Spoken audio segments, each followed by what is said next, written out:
આજે સવારે મહુવાના આધેડનો મૃતદેહ માલણ નદીમાં મળ્યો હતો. સવારે મળેલ લાશની ઓળખ થઈ. મહુવા નજીક માલણ નદીના પુલ નજીક આજે સવારે એક આધેડનો મૃતદેહ મળ્યો હતો. લોકોએ પોલીસને જાણ કરતા ટાઉન પોલીસ કાફલો ઘટનાસ્થળે દોડી ગયો હતો અને સ્થાનિકો અને મહુવા ફાયર વિભાગની મદદથી મૃતદેહ બહાર કાઢવામાં આવેલ અને હોસ્પિટલ પીએમ અર્થ ખસેડી પોલીસે તપાસ હાથ ધરી હતી.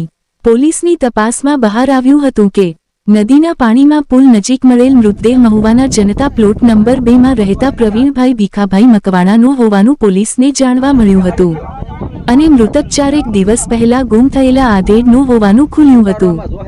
ગુમ થયેલ મૃતક માલણ નદીના પુલ પર કેવી રીતે પહોંચ્યા અને કેવી રીતે મોત નીપજ્યું સહિતના મામલે મહુવા પોલીસે તપાસ શરૂ કરી હતી. રિપોર્ટ મનસુખ બારૈયા. અંદર હોય તો જોઈ